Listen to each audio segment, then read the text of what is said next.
What's up, everybody? This is Colin Dice on the brand new Agency 3980 channel. Today, we're starting it off big with the first episode of our brand new podcast, which will be myself and Michael Pump, our Debaroo and Agency Sales Director. Michael, give a quick introduction about your big life story. Perfect. Well, thank you. Cool. So yeah, my name is Michael. Brand new here together with Colin at the agency as the sales director. Gained my experience mainly in Australia, where I worked as a sales director in a direct sales company, mainly face-to-face, focused mainly on face-to-face. Did that for 4.5 years, where I started off just being a sales agent and worked my way up to become the sales manager within the business and ran a couple of different teams in there. Mainly focused on charity at the start, and then eventually we expanded to higher ticket level sales, and we did a little bit of online marketing. Mainly build up a little bit of capital there, which I turned into real estate investing here in the Netherlands now. Real estate. The real But money. the real money, just starting off there. Here back in Holland. I've been back in the Netherlands for a year now. It's been a year already that I've been back here. And now I'm excited to start this new adventure here together with you with the agency 3980. Awesome. Going into the digital space, obviously, sales trainer, mindset, the whole thing. So today we'll focus definitely on the mindset part, the choices an entrepreneur has to make, especially in the performance marketing space that we're in. Obviously, many difficult choices on a day-to-day basis. However, you can train a path towards success. So inside the Debaroo platform, I do weekly live trainings, 3 hours a week. If you're interested in this, you can check out the link in the description. We're running a summer promo for only $47, which gives you free access to myself for 3 hours a week, a tracker, a landing page builder, and an insane entrepreneurial community. But enough of that. The real question is, which I saw the other day, which kind of amazes me, is that many people either regret choices they have made or are not that, I don't know, strong in making the choices. You know, the decision-making process varies. Michael, what would you say would be an indicator of having, I don't know, trouble making decisions? I think first of all, you should never regret making certain decisions, unless you do something really, really stupid that you just shouldn't have done. But any type of decision that you make within business or your personal life should never be a regret, because you always learn from all the decisions that you make. You learn from all the steps that you take, in your business life and your personal life. Right. The only thing that you should regret probably is the decisions that you didn't make, or the things that you end up not doing that you wanted to do. Because either it'll be a lesson, or you actually progress making certain steps and decisions. So that's the main. Obviously, yeah, that's like more in like the hippie circle, right? Touchy feely. Let's say it's about 100 grand, yeah, which is quite a significant amount of money. I've made over 8 figures in just affiliate commissions. Then we have our own products. You've been here with us for about 2.5 weeks, pushing over 2.5 grand in sales, which is absolutely ridiculous. Question is, however, you haven't made any costly mistake yet. I know when you would make a mistake and then look back, okay, let's apply it to the performance marketing. Yeah. You run a campaign, you run, let's say, a rotator of offers. And let's say you put in the wrong offer inside that rotator, you run traffic, but the traffic goes basically to a 404 page not found. Mm-hmm. What would you do in that scenario? Because then the advice is lesson learned, but yeah, it's still 100 grand that you lost. Yeah, but then it still comes back to the same thing where you're always going to make mistakes. You hope you just find out, quickly, so you don't lose too much money. But either myself or either yourself, you would find out and be like, "Hey, Michael, look, this is something new for you. You've done this, and this wrong. Shouldn't have done that. Let's fix it." And then you fix it. but especially when it comes down to bigger numbers, when it comes down to 100 grand, 200 grand mistakes, well, you should learn from that mistake, especially because it's about big numbers, and then you'll know you're never going to do it again. If you're going to make mistake after mistake after mistake, and the same type of mistakes, where you're probably either just not paying attention, so you just don't like and enjoy what you're doing, or you're just doing something that doesn't fit with, you know, your mindset, your mentality, or your interests. Because if you're So interested and passionate in what you're doing, well, you're not going to make the same mistake twice, especially when there's money involved. fair, that makes sense. So cut the mistake early, that would reduce the cost. And Yeah. then if you're really fucking up the entire time, must mean that you either are not interested in what you're doing, or you're just too, I don't know, reluctant. It probably is not your money, right? As soon as you start spending your Yeah, own you just don't money, care. and that's Care something factor I might be see low. with the media buyers, right? Especially media buyers coming from in-house position. So they run display, native, whatever on scale for like agencies, right? And then they need to go on their own, and they think I can just repeat that same process and it will work fine. But it doesn't, because now all of a sudden it is your own money that you're There's an playing with. emotional attachment, which is actually funny. One of our potential clients that I spoke to a couple of days back, he told me the same thing. So he's a media buyer, and he has a couple of clients that he's helping out with their campaigns. And then he told me, well, I want to do it for myself. Well, but I struggle. I can make, you know, good money for all of my clients, and it's going really, really well. But as soon as I have to apply the same systems for myself, it just doesn't work the same way. Or I get too emotional attached to, you know, my own money, and I make I make emotional decisions rather than logical.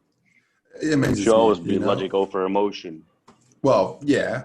I mean, I think it comes through experience though, because if you would line up a campaign, how we do with the coaching clients, right? I mean, it just, you apply this rule, you apply this rule. This is the budget, this is how you should test, and this is how you should optimize. It's literally a golden path towards success. Like if you implement this, the success rate is 98%, but you have to see Yeah. through the initial ad spend hurdle, because the investment has to be made, you recuperate the loss at the end, right? The turnaround point. However, you see people, well, I can imagine what it would feel like. I'm not that kind of guy. If you see a campaign going from minus 200 to minus 600 to minus 800, it's faith. Do you have faith in the system? Because I build it myself. I teach it to all our guys here. You guys know it works because you've seen it firsthand. But what would happen if you would be an outsider? I would show you our system, the results that we've had, the results that others have had, but then it appears it doesn't work for you. What would you do in that situation? Well, then it comes down to, do you believe in the whole, you know, business model that we're applying, that we're doing? So obviously it's paid advertising. We work in paid advertising business. So you got to all understand, you got to know that it takes money to make money. Eventually you need to invest the Right. money before you get something back, which is in most cases the case, but especially with what we do, because we do paid advertisements, means you need to put money into your ad spend before you're going to see any returns on it. So you gotta have a little bit of a faith, And but hopefully see also some just, returns, right? yeah, and hopefully you're gonna see results, you know, ASAP. The faster the better for yourself. But you gotta know that there's a certain time that goes over it, you know, when you do your testing phase before you actually gonna see any returns on it. And then it just comes down to being calm and not having any, you know, fears from inside that's gonna make you Right. make wrong decisions. It's like this, yeah, because this is like the best analogy I would be able to give somebody. Is like, okay, you go through elementary school, high school, university, yeah, you spend 16, 18, 20 years trying to learn basic communication skills, sales skills, whatever, and then it stops. All of a sudden you go from nothing to repeating the same skill structure. Okay, that's fine, right? That's a whole different podcast episode on its own. What to do after that reduced stimulants. However, in this scenario, when you're picking up a new format, yes, people pay us $1,000 for this course because it is 20 times worth it. However, it is still structure education based. I mean, it takes 90 days to grasp the concept. Doesn't mean you will make money. It takes 90 days, which is a long time in general for somebody who's impatient. My favorite topic, instant gratification. Yeah, I was just thinking about it. Yeah. Okay, talk your shit. Well, the it's the whole social media hype, I guess, that's going on right now about instant gratification. It's just like all the get rich quick schemes, which is clever marketing. Unfortunately, a lot of people buy into it because they see all these Lamborghinis and these Ferraris, and they see all those jets and the nice yachts and stuff, and they're like, damn, all right, cool, I want to get the same thing. But they don't want to get it in 5 years or 10 years or 20 years, and they definitely don't want to put in work for 5, 10, or 20 years. They want to get it now. And then you see stuff about like, I can teach you how to make 100K a month in the first month already. I can teach you how to make 5K a day. But I really can though. But you really, really can if you put in effort and work, and Okay. you're patient. So that's probably the setup, right? Like, I mean, I wouldn't blame the person selling it because they're just a marketer, right? Definitely. Yeah, so it's clever responsibility on the person. Once you commit, then you find the initial hurdles, right? And that 1% that gets towards that jet continuously overcomes those hurdles, right? Like, I mean, we have a huge parking lot outside our office, 60 Bentleys right there, but there's not a single one because we invested into another business, right? Expand to not buy one Bentley, buy 60 of them, or buy 2 jets, right? Which is a different mindset. I mean, yeah, at that point, but that's the initial step, right? You either overcome that hurdle, the first one, or you don't. And after the first one, there's only 5% of the people left. And the second one, there's only 2% left. And then it goes down, diminishing returns for that specific person if you do not keep pushing. What you said about, well, I think, one thing is, how would you say that in a nice way? The objectification of women, right? On Instagram, on TikTok. I mean, fuck OnlyFans, man. That makes a fuck ton of money. And that's one of the drivers while men feel so pressured to perform, right? To get some fucking pussy. That's it. I mean, the realistic result is that this is just me speaking some random shit, right? These are not facts. But if you're in your 20s, you think you need to make a lot of money to buy shit to attract women.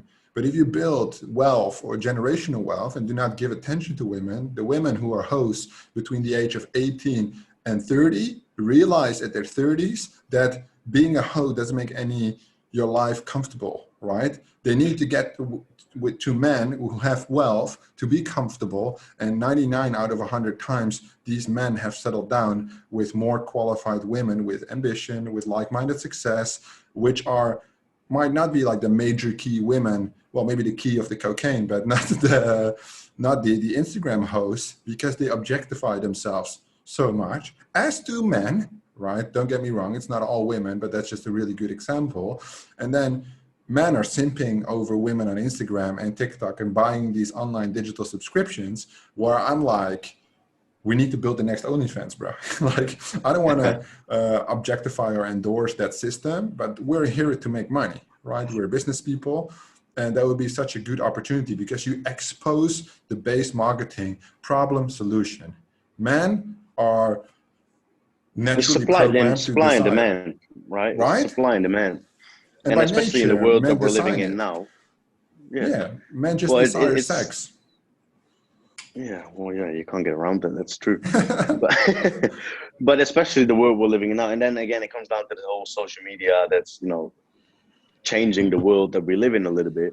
People, want that instant gratification when it comes down to, business side of things, money side of things, so that they're trying to find a way where they can have quick access to money. The same comes down to, woman, or on the other end, man, woman, they look for man, but they want to have instant access. They don't want to go through the whole process of going on dates anymore and investing time and talking, etc.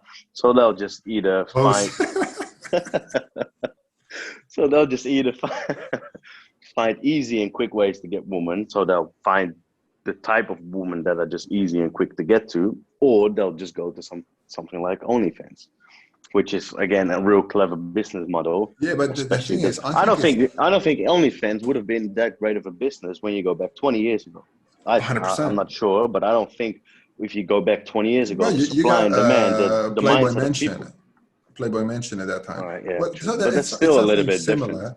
Yeah, but it plays in on the weakness men have towards sexual desire of women. However, it's not necessarily that is a problem, because the mutual chemistry will always be there between male and female. That's how how life works. The problem here is that psychological, these men are portraying a digital formative relation with these content creators, where they honestly have thoughts that they own a piece of this person by purchasing a like they know subscription. each other. Yeah, they It's think they like know quite each other. delusional. It is pretty Which, sad.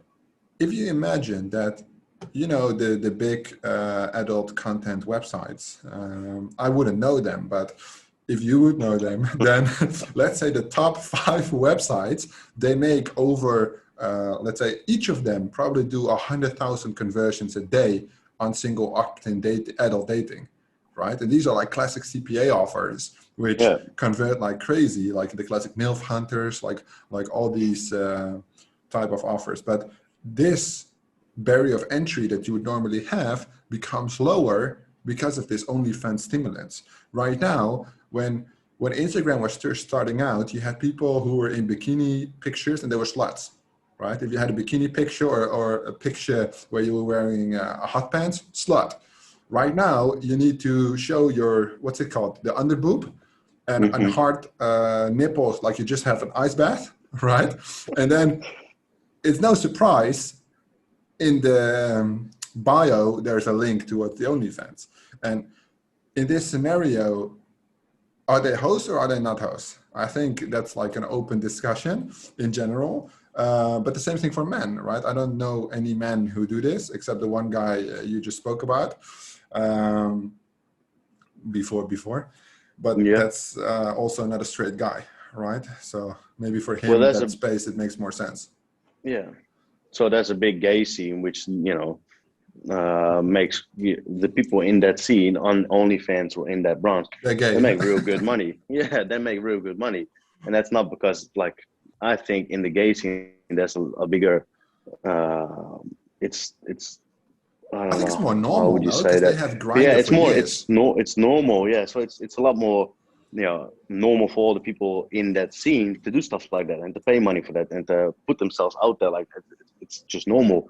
And they don't say to each other, like, or they don't talk about each other in like a bad way. They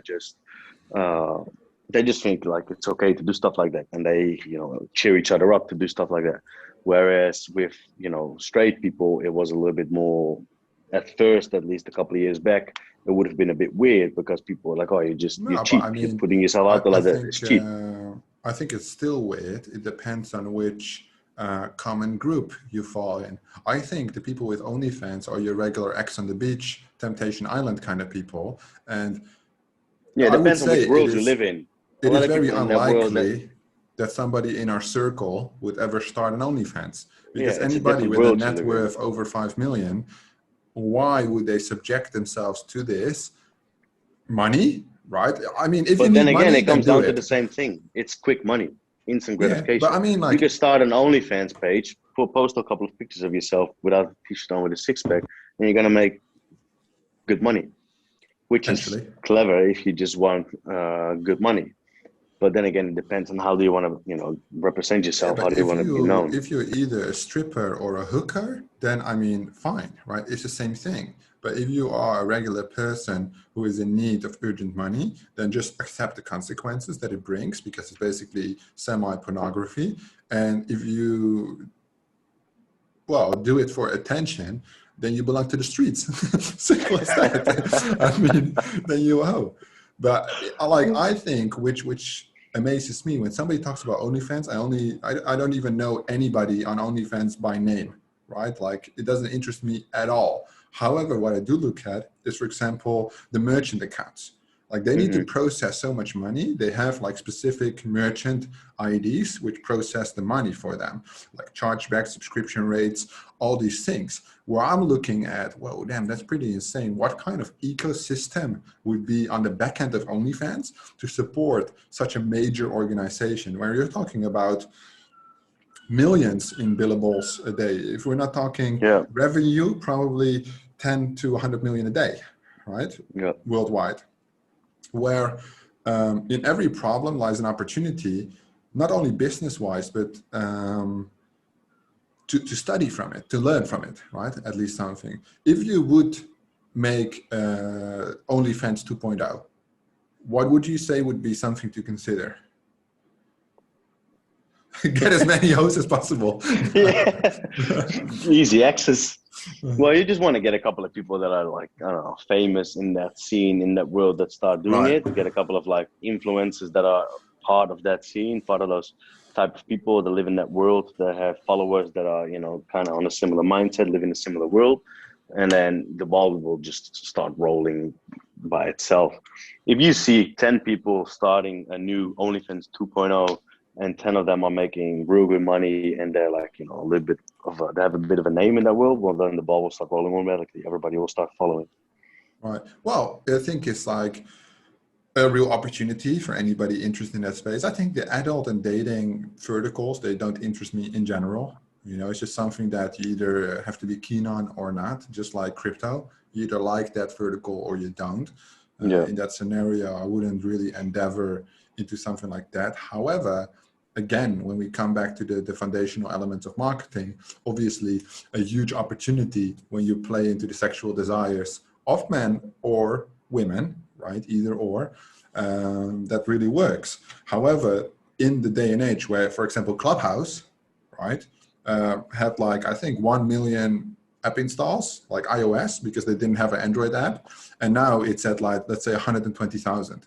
So they couldn't keep up with the growth. They had too many problems with the platform, and they could have been the next big thing, right? Everybody thought it was going to be huge. Everybody was on Clubhouse in these meeting rooms. I've never installed it or had a look at it, but there is I don't even know what it is. No, it's like this app where somebody goes into a club room and other people can join and they just talk and everybody listens, like a live podcast kind of thing. Okay.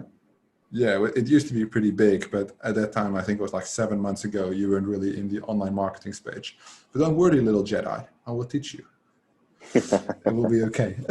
But in general, yeah, I mean, that shows the upcoming rise and continuation of OnlyFans that is genius, right? There was just an opportunity in the market. They found a problem and a clear solution. Let me see if I can find the revenue they have.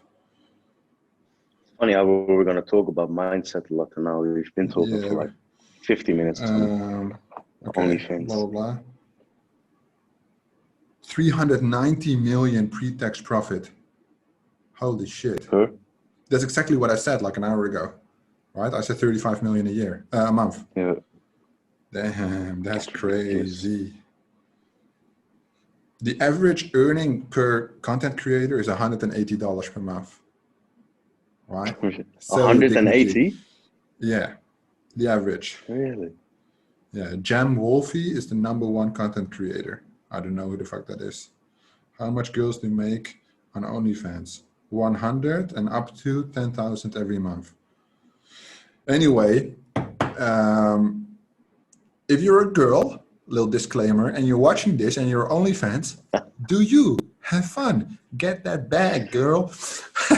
But yeah, in terms of decision-making, confidence, all these things, I think it degenerates confidence in men. That's one, to approach women, to talk to women. But this also applies because they're intrinsic core values of a human being. This translates into healthy relationships becoming toxic, or business indecisiveness because you're afraid of what's to come. Right? And if you do not jump over the hurdle, what happens is everybody jumps and you don't jump. This happens 2 times and you're gone, right? The competition is over. Behind. And that's the thing, you know.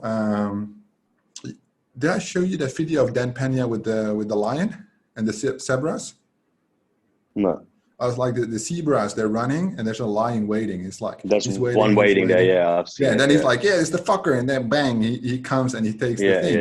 It's basically the same thing. Well, people are deciding on, oh, should I run native or should I run display? Bitch, we ran it all and we made 100 grand in 1 week, right? Because we were willing to invest 10,000 and be willing to lose it. Now we get the reward.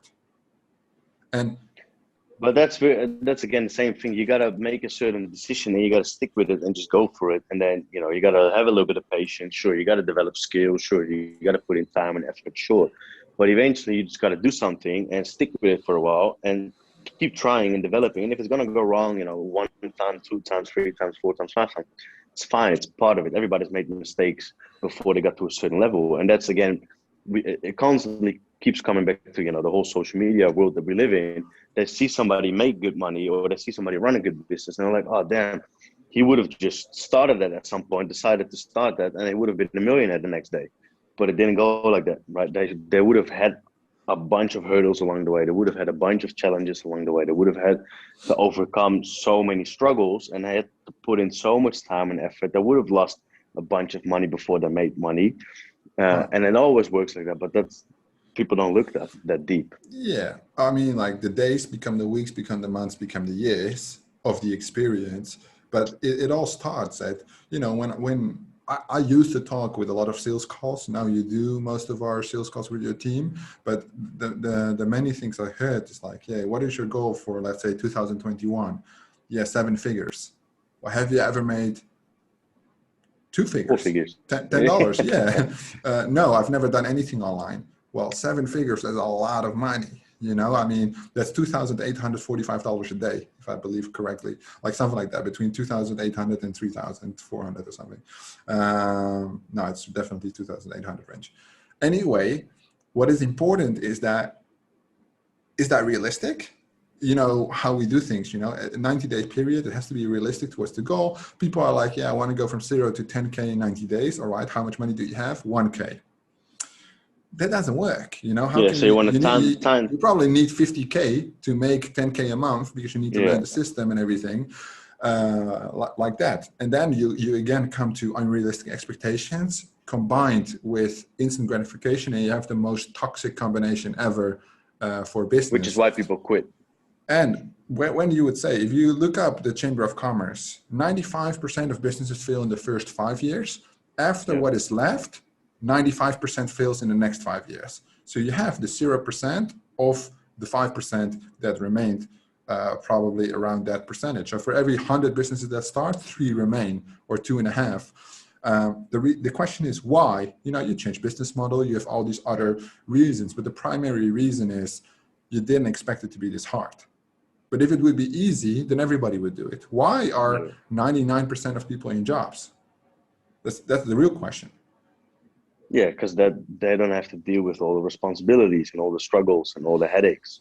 So they would just work for somebody and then let the other person deal with all the decision making and all the tough questions that need to be answered. And then they'll just do their job and just come in every single day, clock in, do what they're supposed to be doing, leave, and switch off. Yeah, I would say you get paid to the degree to the problems which you solve. And if you solve very little problems, you get paid very little. And the equation there is very simple, you know. We, as in you and myself, put in 100 hours a week on the schedule. But yeah, why question that, you know, you earn 25 times the average income?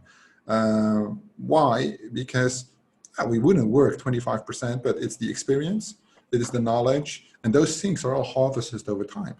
So at the end of the day, the best thing you could do is pick up a book. And I'm not saying don't read any fucking fiction bullshit, only read self-help, right? If you read, I'm a slow reader. I do audiobooks, right? Because my eyesight all fucked up.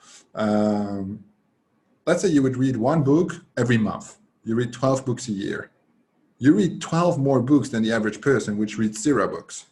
Yeah. I mean, like the books we have here. I mean, here we got the bullshit book.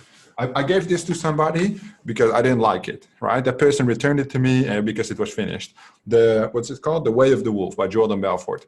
I thought this book was a piece of shit. That doesn't mean there's not things to learn from this book, right? There's still 5 to 12. Have you read this? Yeah, I've read through it. It's a basic book. It's like there's a bunch of basic like sales, 10 sales core and mindset. influencing tonalities. Let's talk about tone of voice, emotion of the human brain, basically what we're talking about right now, but then in the book. However, I also have different ones, which are a lot more powerful, but you would need to, if you read this book first, like Rich Dad Poor Dad, then you have some experience and you can understand these books, which are really more hardcore. and a lot more boring. There's no images. If there's images, there are explainer graphs, all this Yeah, it's not a stuff. hype book. No, but it It's a knowledgeable explains. book. Turn your business into a sales machine with 100 million best practices of Salesforce.com. So this basically, the entire book takes Salesforce as an example. What is the best way to learn? You can either pioneer the route and get fucked up all the way. You're just thrown hurdles the entire time. Or you could learn from somebody who've done it before you, then go 90% of the way and just do 10% at the end different because you want to do your own thing. You don't want to do the exact same thing. Or take the learnings and apply to something else. I've spoken recently with some old students from like 2019, one of my first batch of things. Most of these people do not run Facebook anymore because it's barely doable. All the time, right? yeah. People have huge e-commerce empires. They have huge Amazon warehouses. They run display ads. They run huge SMS agencies. They have switched to social media agencies. But it all starts at the core, which was my help, which was advertising. So if you can do advertising online, you can also do sales over the phone. You just need a little bit of practice, and the human psychology is still the same. Take away the objection, give the pros, give one con to teach them into trustability, and then give them the hook close. You know, it's probably not that easy, but well, in the end, it is. You just gotta practice it over and over and over again. Sales is always the same. Doesn't matter what you're selling, who you're selling to. Sure, you got to change your approach depending on their personality types. But all the types of sales, I've done like face-to-face sales where it was low ticket charity type of sales. I've done higher ticket over the phone. We've done it online. Like there's a bunch of different ways you could do sales, but it all comes down to the psychology of the human brain where you want to, change and adapt, and you want to persuade them into buying whatever it is that you're selling. So you learn how to do sales, you could do sales anywhere. Whether it'll be online, whether that'll be marketing, whether there'll be... Yeah, it will just be the initial adjustment, the adjustment phase to go through. But you'll know and learn. If you've done the basic type of sales, you've learned the fundamentals of it, then you could sell anything to anybody. You just got to understand what differences there are. Sell me this book, Michael. What does he say? Sell me this pen, right? Sell me this pen. Yeah. I mean, like, it's a nice one, but I like the Boiler Room. I like that one a little bit better. In general, I mean, for a person to grasp the opportunity, I would mean the opportunity is there. I know a lot of people talk either very positive or very negative about entrepreneurship. Oh, it's amazing. You'll make generational wealth. You'll make 8 figures in your first year. Or don't do this. It's hard. It's difficult. But there is obviously an extreme balance, right? Yeah. It is Sunday, 5 p.m. Right now, and we're recording this little podcast. That requires some dedication, right? It is about 26 degrees outside. It is really nice weather. Beautiful weather.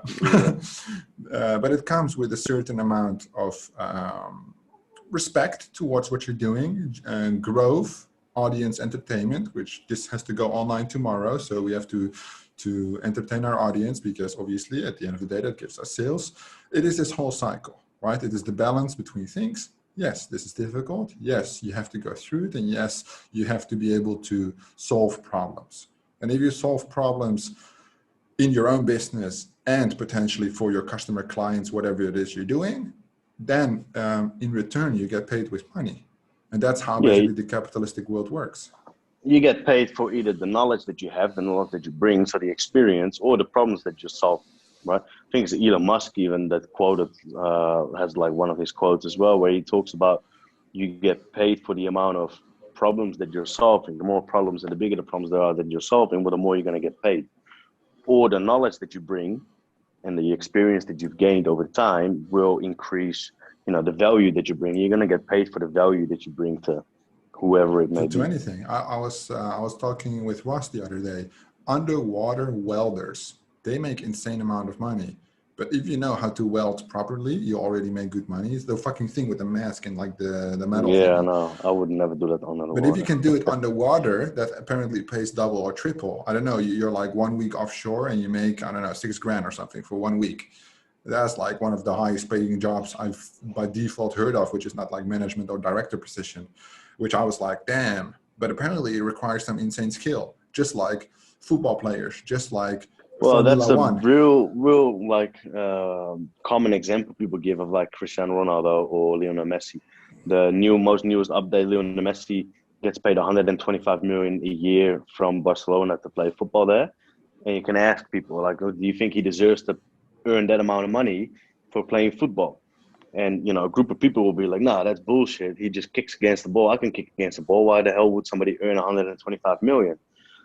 But that's people don't really think further and deeper down to the situation.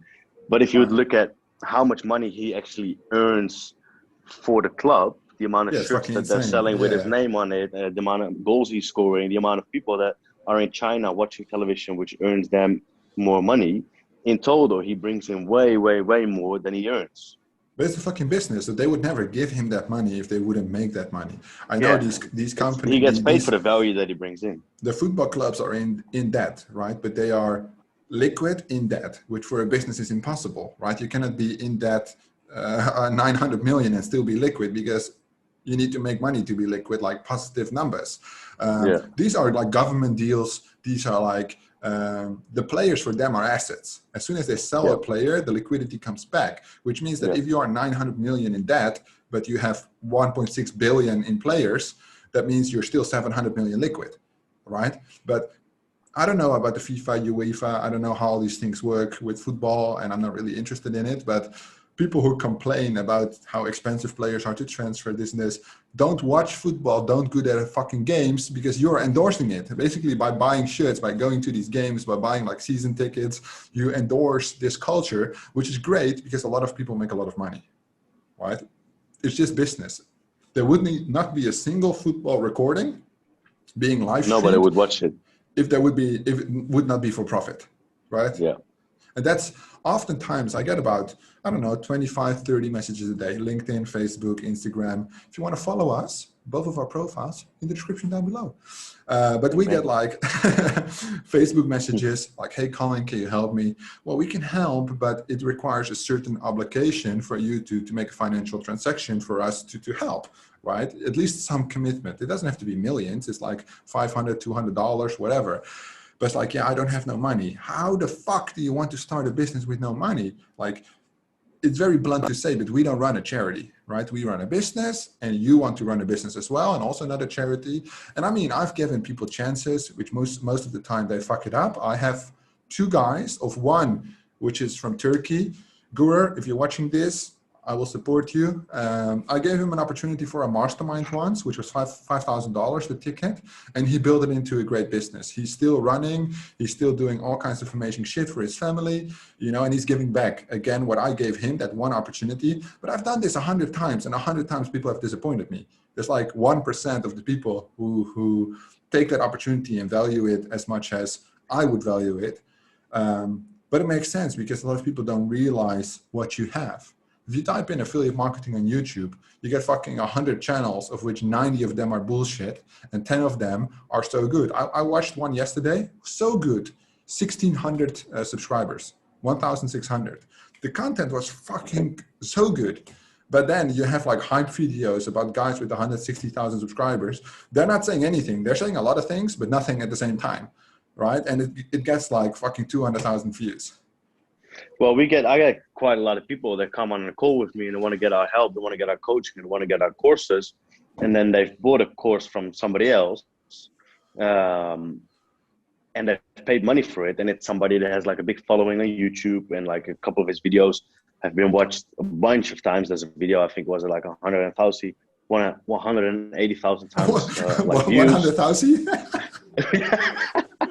180,000 views. One of them was 200,000 something views. But then, looks awesome on paper. Then they buy the course and it didn't give them anything. It was theoretical, like the knowledge wise wasn't really that good. But on the front end, the way he represents himself, it looks amazing. So people buy into all of that, but then they get shit back. And then they come to us and like, all right, cool, I want to get coaching, or I want to get a course. And then it just blows their mind how much information or how much value they get from the course or the coaching. And they're like, damn, I paid so much money for stuff before and it just didn't bring me anything. Which That's is a sad. difference, I think. It's a difference between, and I say this to everybody who's interested in our shit, is the method or skill. It's two different things. You can teach a simple method in one course, right? That's what these guys do, and that's fine. Like, don't blame them, blame the person buying it, because you usually have an itinerary and you can see what you're buying, right? They teach one specific skill, and then they teach one method, and as soon as that method doesn't work anymore, what do you have? Nothing. Right? Or you teach something which is difficult and you train skill. It takes time, it takes effort, but anytime something changes, you can adapt, right? Also, so we teach people how to run a business, right? Yeah, and not just like make 100 grand and then fuck it when changes happen. But in general, I would say if you see a course which has more than one traffic source, run. How can you ever teach two different traffic sources at the same time? I see Facebook ads, Google ads, and push ads in one course. Only one, yeah. They're so fucking different. One thing that I love, I did a training, I think 2 weeks ago, on audience behavior patterns, right? One of our strong topics, like how do people behave online? People were fucking mind blown. I asked them, like, what are the three factors of an audience? It's religion, culture, and politics, right? And economy is backed by politics. This is basically the same thing, because these are the decision makers. People didn't know. I'm like, give me example of 5 religions. They could only get 2. Fucking everybody says Islam and like Christianity, right?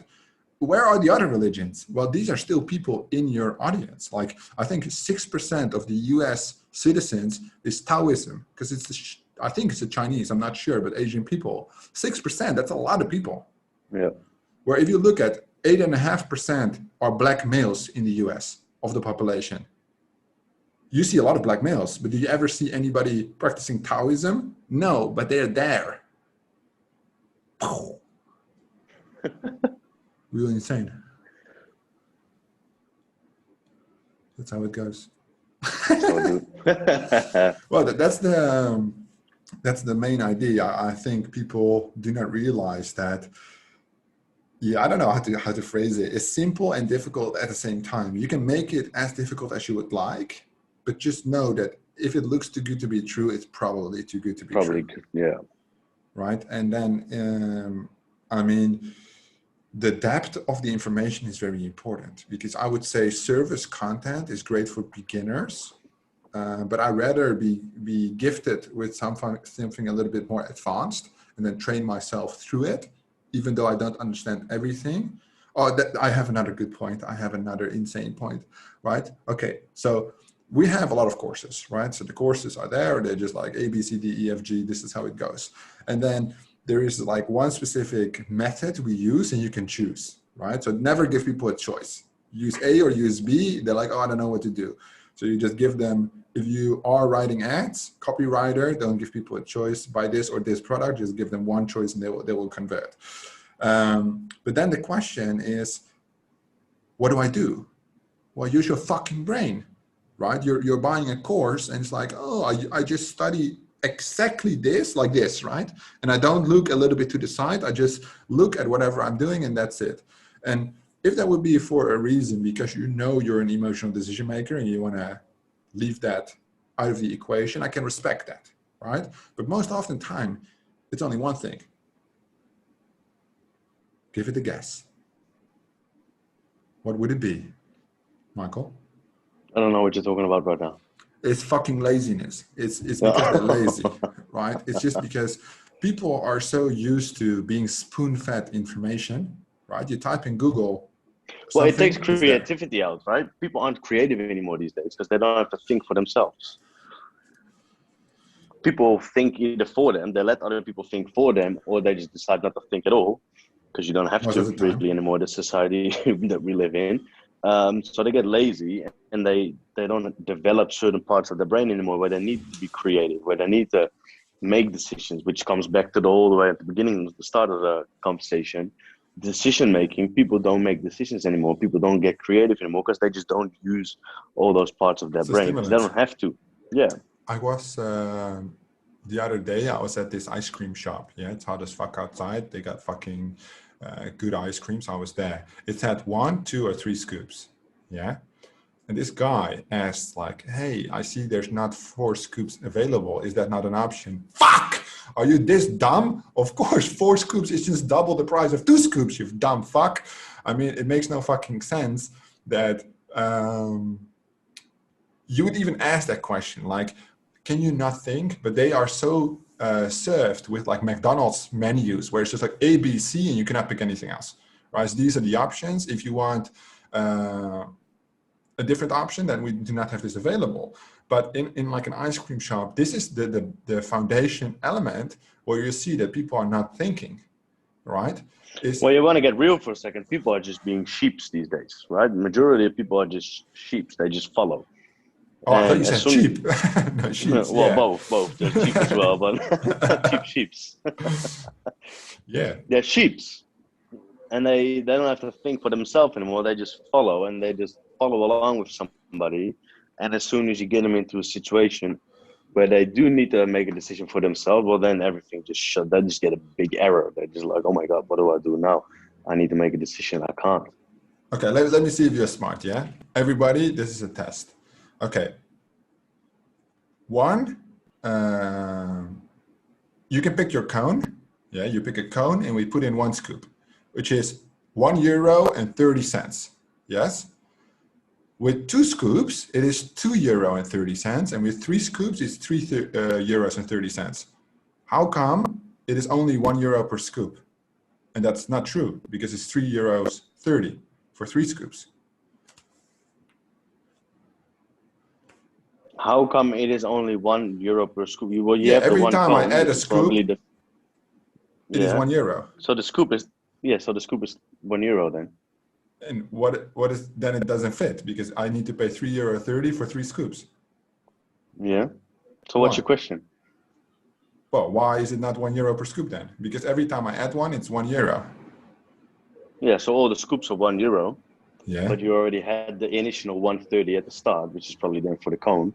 For the So cone. you All start, right, fair. yeah. It's fucking for the cone, the money. Yeah. Yeah.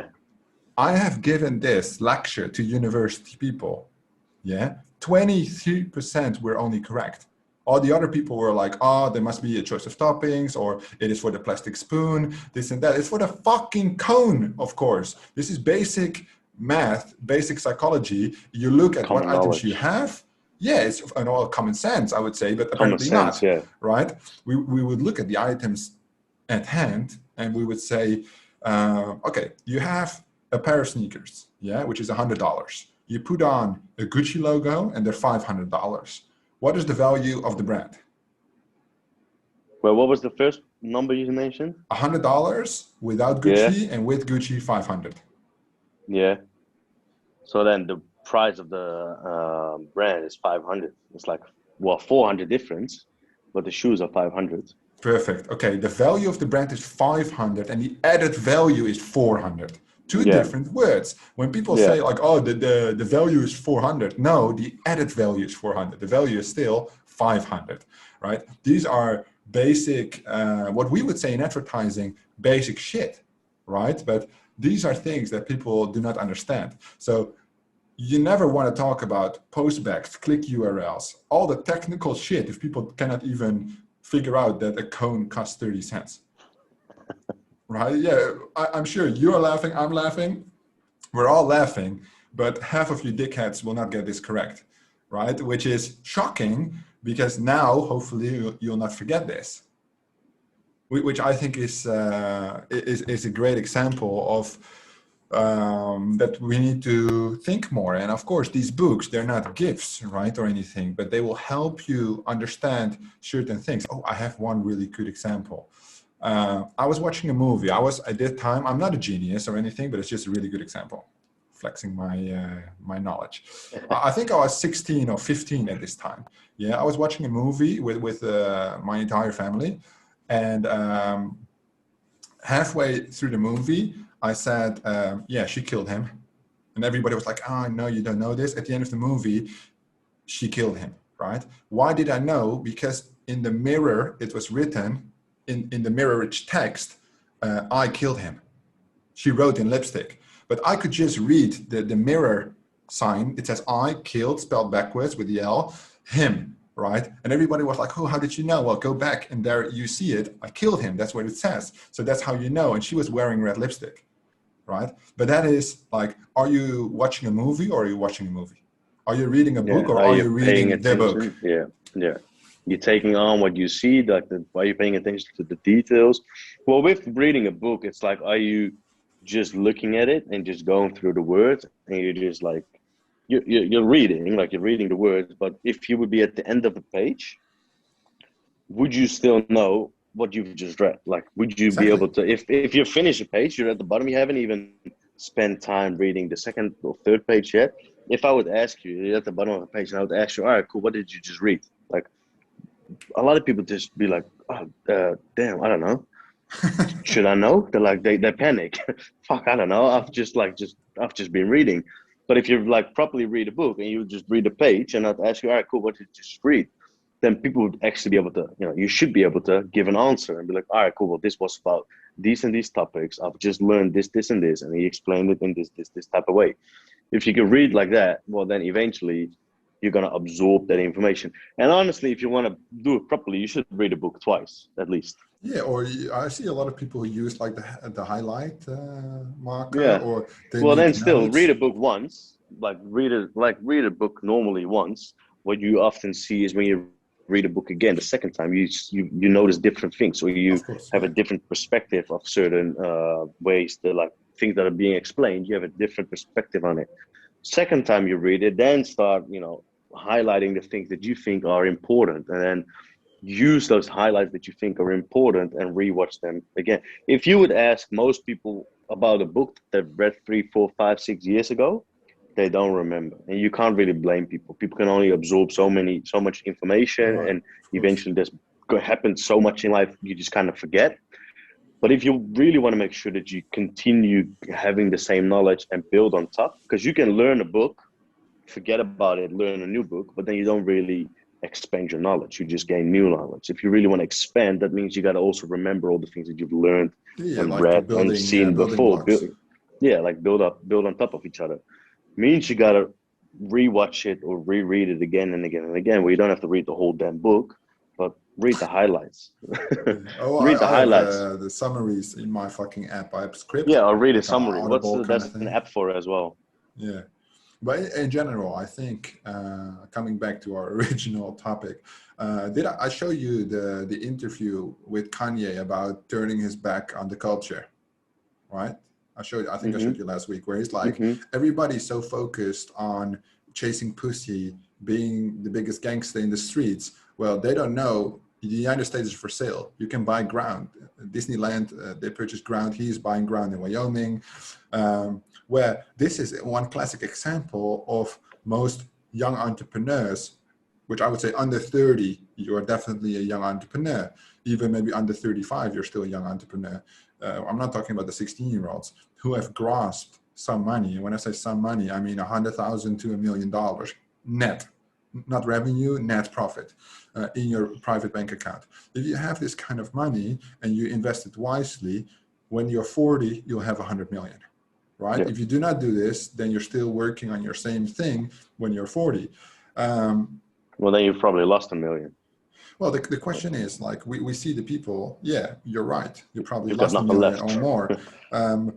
People make money and they spend money which they don't have to impress people they don't like, Yeah. right? It's just like this whole toxic culture of, well, I was, what I do, I go gym, I do work. Whenever I feel like it, I engage with other people. And that's fine for me. That's my circle, right? That's my high performance circle. I eat the good food. I enjoy my fast food, definitely. But Pizza? that's what, yeah, pizza. Everybody knows I'm a pizza guy twice a week. But that's what gets the results that I desire. And if I have disconnected from those people who do not get the results, what happens is they have kids already. I don't have kids. Why not? Because that would, well, you need a wife or at least a woman to have kids. On the other hand, I'm not going to fuck up some Useful. random bitch. Yeah, but on the it would mess around with my goals, right? Yeah, It, it it takes would mess time, up the pattern that I've energy. already prepared and laid out. And that's my advice, or I would say the general advice. When you're young and you have money, focus on making it scalable. Do it again and again. If you can make $1 million, then make 10 million. Yeah. But do not settle for 2 million because you will lose it. right? It's harder So to you want keep to the let your money money work for you, than right? make the money. Well, ideally, yes, if that's a possibility. But keeping the money is so much more difficult than making the money, because taxes. Because what is this fucking tax in the Netherlands? If you have over $35,000 cash, you need to pay wealth tax on your bank account. It's only like Yeah, 0.8% or something, but fuck that. it's your money. Yeah, you got money sitting in your bank, which is yours. But if you And put then, it in or stocks, even then you don't even have if to pay you it. you still do when you've invested it in crypto. I'm not sure, but I have to at the end of the year, which is a little trick for everybody. Don't let the government see this. But at the end of the year, I take my money out and I'll just put it somewhere else where they can't see, so I And the don't have next to day you pay deposit the. it back. Yeah, you just do it on the 31st of December. You just transfer it either to somebody else that doesn't have enough money, or you spread it out to a couple of people. Make sure you make notes on it so you don't forget somebody. But you just give that person 20 grand, that person 20 grand, and you spread it out. And then on the 1st of January, you just transfer it back. You let them transfer back. You hope that they give it back to you. That they will do And it, or then, you have to hire a yeah, kill squad. yeah, you have to chase them up on it. But that way you can dodge that type of tax. But tax in general here in the country doesn't make sense. No, well, I mean, like in Normal, general, look what we have. That's obviously the other side of the story. A lot of people complain about tax, but look at of our course. roads, look at our everything. Everything is so organized. Well, that's why you got to just make sure that you let that money work for you. Because if you work for a boss or you're just employed or whatever, and you just have an income and you increase your income, you pay 52% of tax, so half of it's gone already. And then if you would just save the money and not do anything with it, you're gonna have to pay tax on the money that's just sitting there as well. You might as well not work and not make the money because you're just Right. throwing it all away again. So you got to make sure that that money that you become clever with money. You let the money work for you, and as soon as money starts working for you, you see that there's just massive returns on it. It's like exponential growth on how much money you're worth. And in And the then end, it's net worth is a lot more important than right. income. And at some point, you'll be at a stage where you are not required to have any income, but you're still these assets that you've now allocated to your wealth. They're adding, let's say, 1% a month or 0.5% a month. But the more significant the amount, the more significant the addition to it. So Yeah, while you're 40 years old and you start a food delivery company, you start supplement company, you start a software company, all of a sudden you can invest $5 million. You still have 10 million who makes money on the side. You live off the interest that you get. And whether this company is a success or not, it doesn't matter. If it is a success, great, now you have more money and you're doing something you love, and fuck everybody, you can do as you please. That's yeah. one of the, I would Well, say, that the is biggest things, the freedom. that is wealth, right? They say, I think that's from the book Rich Dad Poor Dad. Wealth is, I'm not sure if it is, but it's been a while that I've Health read is it. But wealth. yeah, well, that as well. No, wealth is if you would stop working now, how long would you last? Oh yeah. Right. So the amount of time that you can buy yourself, that's wealth. Meaning, if you don't have any money saved, if you don't have any money invested, and you just stop working, well, you would last I don't know 5 days without food and maybe a week without water, and then you die, or the other way around. But that means that you can't afford your home anymore. You can't afford food anymore.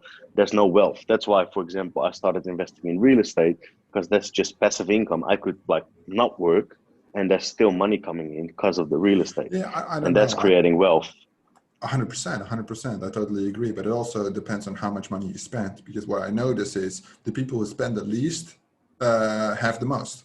And the people who have the least, they spend the most. I mean, if I would stop working today, I have very little expenses because all I do is work, right? I could live for hundreds of years, which is funny. Yeah, it is funny.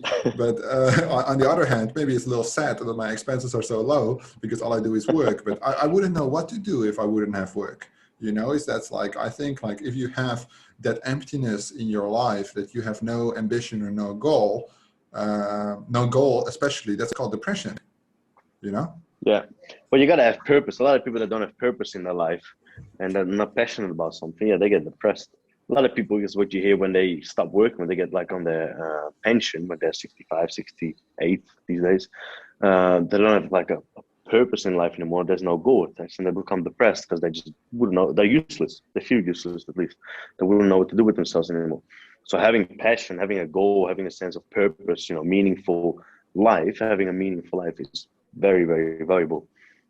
What would you say if somebody says my passion is money? What would they mean with this?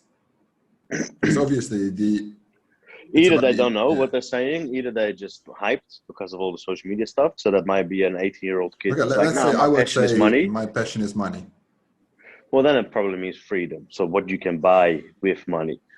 If you're just passionate about money because you can buy a Lambo or you can buy a G-Wagon and you could buy a jet, well, then you're probably just passionate about all the materialistic type of things and that you need money to buy. But that's not meaningful. There's no real meaning into that. But I guess the freedom, because you could do whatever you want to with the money. Right. I think, yeah, that's why I asked the question. It's really an interpretation thing. It's either freedom or I would say personally growth, right? If you want to go from a car towards a Lamborghini, towards a helicopter, towards a plane, it is not necessarily about the materialistic things. It is about the growth that it takes to, a lot of people say growth as an individual. I think that's true, but kind of bullshit. In the moment, you don't look at growing as a person. You look back right now from 5 years ago or 10 years ago, and you see the growth as a person. We just see the growth in terms of the business numbers, the people, the happiness of the employees, which I've Yeah, spoken but about they quite a do. bit. They are related to each other. Like you can't grow your money if you don't grow yourself. Like you gotta Yeah, yeah. overcome new challenges But and I develop wouldn't new say skills.